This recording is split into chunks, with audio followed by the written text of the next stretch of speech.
10 సంవత్సరాలు అయింది మన రాష్ట్రం ఏర్పడి. 10 సంవత్సరాలలో ఎక్కడ వేసిన గొంగలి అక్కడే ఉంది.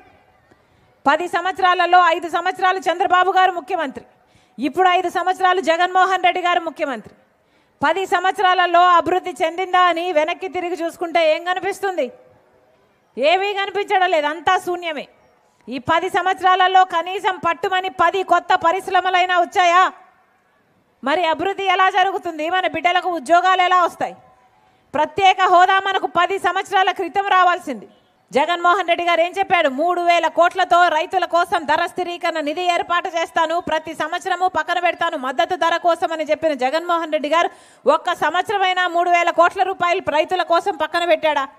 4,000 కోట్ల రూపాయలు పంట నష్టపోతే పక్కన పెడతానన్నాడు ప్రతి సంవత్సరం. ఒక్క సంవత్సరం కూడా పెట్టలేదు. మరి వీళ్ళ రాజశేఖర రెడ్డి గారి ఆశయాలను నిలబెట్టేది? ఏం చెప్పాడు జగన్మోహన్ రెడ్డి గారు? ఇలాగే 5 సంవత్సరాల క్రితం మైకు పట్టుకొని సంక్రాంతి వచ్చినప్పుడల్లా జాబ్ క్యాలెండర్ వస్తుంది అన్నాడు జగన్మోహన్ రెడ్డి గారు. జగన్మోహన్ రెడ్డి గారు ముఖ్యమంత్రి అయ్యాక ఎన్ని సంక్రాంతులు వచ్చాయన్నా? 5. ఒక్క జాబ్ క్యాలెండర్ అయినా వచ్చిందా? ఏం తల్లి, ఒక్కటైనా వచ్చిందా? మరి ఎందుకు వేయాలి వీళ్ళకు ఓట్లు? 2,30,000 ఉద్యోగాలు ఖాళీగా ఉన్నాయన్నాడు జగన్మోహన్ రెడ్డి గారు. నేను అధికారంలోకి వచ్చిన 6 నెలలకే మొత్తం అన్ని భర్తీ చేస్తానన్నాడు జగన్మోహన్ రెడ్డి గారు. మరి జగన్మోహన్ రెడ్డి గారు ముఖ్యమంత్రి 5 సంవత్సరాలు అయితే ఇంకా 2,25,000 ఉద్యోగాలు ఇంకా ఖాళీగానే ఉన్నాయి. మరి 5 సంవత్సరాలు ఏం చేసినట్టు జగన్మోహన్ రెడ్డి గారు? గుడ్డి గుర్రాలకు పళ్ళు తోమారా? ఏం చేశారు? ఎక్కడ పని చేసినట్టు? ఇదే జగన్మోహన్ రెడ్డి గారు 23,000 టీచర్ ఉద్యోగాలు ఖాళీగా ఉన్నాయి, సిగ్గులేదా చంద్రబాబు, 7,000కే నోటిఫికేషన్ ఇస్తున్నామని ఆ రోజు తిట్టిపోసాడు జగన్మోహన్ రెడ్డి గారు. మరి 5 సంవత్సరాలు అయింది. జగన్మోహన్ రెడ్డి గారు 23,000 టీచర్ ఉద్యోగాలలో ఎంతమందిని భర్తీ చేస్తారు? ఎవరిని చేయలేదు. ఆఖరణ ఇప్పుడు ఎలక్షన్లు 2 నెలలు ఉన్నాయనగా 23,000 టీచర్ ఉద్యోగాలు ఇవ్వాల్సింది, మెగా డిఎస్సి ఇవ్వాల్సింది ఒక దగా డిఎస్సి 6,000కి ఇచ్చారు. ఇక 2 నెలలు ఎలక్షన్లు ఉన్నాయనగా ఇప్పుడు నోటిఫికేషన్ ఇస్తే ఆ పరీక్షలు ఎప్పుడు జరగాలి? ఆ బిడ్డలు ఉద్యోగాలు ఎప్పుడు రావాలి? ఇది అయ్యేదా సచ్చేదా? 5 సంవత్సరాలు ఏం చేసినట్టు? 5 సంవత్సరాలు ఎందుకు ఇవ్వనట్టు?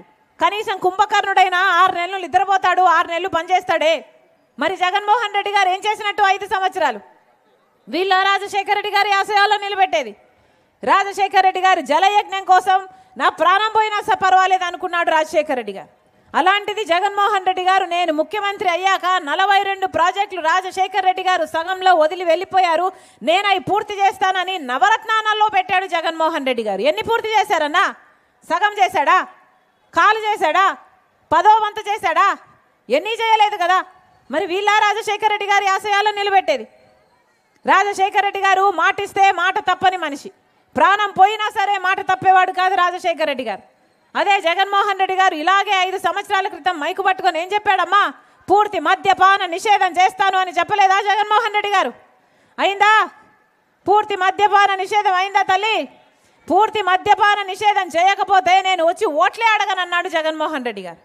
పూర్తి మద్యపాన నిషేధం మేనిఫెస్టోలో పెడుతున్నాను, నాకు మేనిఫెస్టో బైబిల్తో సమానము, ఖురాన్తో సమానము, భగవద్గీతతో సమానం అని చెప్పాడు జగన్మోహన్ రెడ్డి గారు. ఈరోజు పూర్తి మద్యపాన నిషేధం కాలేదు కదా, ఆఖరికి సర్కారే మద్యం అమ్ముతుంది.